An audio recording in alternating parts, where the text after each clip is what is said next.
Here is a turquoise ink by Sailor, Studio 224. Let's jump straight to the end with my opinion on this ink. The paper I'm using here is a Maruman Mnemosyne Notebook. I abandoned taking notes for this ink and had to use Sailor Epinard because I can't see this ink hardly at all. And what you see is in front of you is from a wet, broad nib. I frequently experience hard starting on pens I don't have hard start issues with. I tried it in some other pens, and this was the best I could come up with in order for you to see some of this. But the writing sample, because there's only going to be one, I can't bear doing them all. So real short, I hate this ink. It is unreadable and unusable for me. The pen for today is a Pelikan M805. All of the writing samples are done with a Retro 51 P51 with an extra fine nib, a Retro 51 Corsair with a medium nib, a Retro 51 Lincoln with a 1.1 stub. Now that we know my opinion on this ink, let's take a look at the first writing sample done on Clairfontaine. Looking at the extra fine nib, which is a bit wetter writing and is almost readable. A whole page of it would be rather painful on the eyes. But what we get here has no feathering, has no spread. It does have some shading, kind of, and when it shades a little bit, it becomes easier to actually see. This is so bad. Like, this is the darkest we're going to get here. By far the darkest. It is horrible.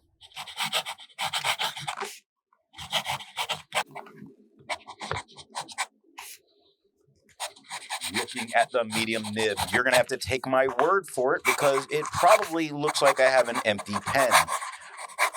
It looks like somebody was pressing really hard on the paper and you have a ton of impression underneath. I primed the pen to make sure it was writing, and it is. This is the writing that, okay, I guess it doesn't feather, I'm guessing it doesn't spread, sure.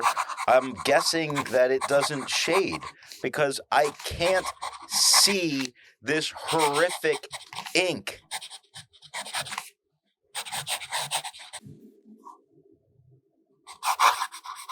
Looking at the stub nib, it is darker than it was with the medium, and I don't know that it could have been lighter. It is lighter than we had with the extra fine.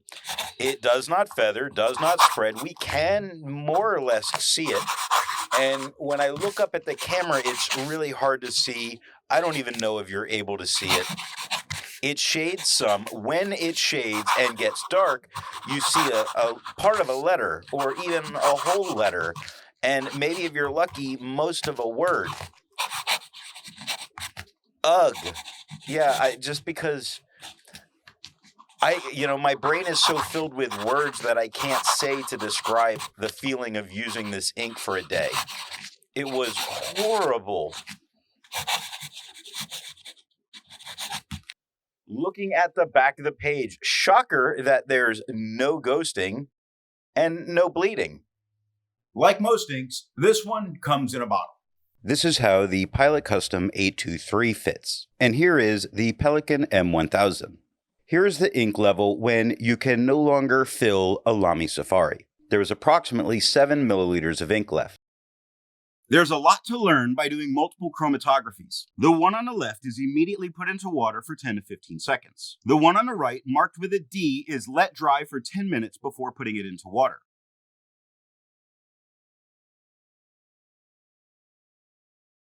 Resistance tests are done to see how this ink can be expected to perform on the page, and more importantly, how hard it may be to clean from your pen.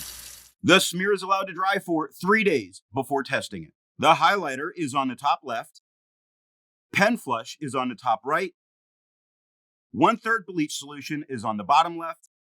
And water is on the bottom right. With over 1,000 inks reviewed, let's take a look at some color comparables.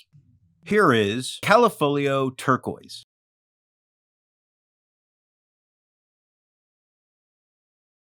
Here is Organic Studios Barclays Blue Teal. Here is Robert Oster Turquoise.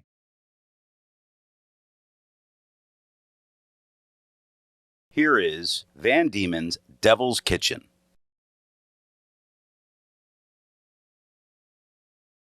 While it's nice to see ink in the same color family, I prefer to find an ink that complements its color on the page. Here is a pink ink by Sailor Sakura Mori. Here is an orange ink by Mont Blanc Ink of Joy. Here is a magenta ink by Diamine Maroon. Here is a yellow ink by Krishna Yellow Valley. So what nib and pen do I recommend using for this ink? The paper I'm using here is yellow Rhodia paper. The only way to see this is from a wet pen, like this wet broad. So it's the only choice for using this. As an additional comment, though, this is the easiest it is to read on the yellow Rhodia. Seems to darken it up a bit and possibly make this ink usable, but I'm not confining myself to one paper. I hope you got something out of this video, and if you're not subscribed, I would invite you to do so now.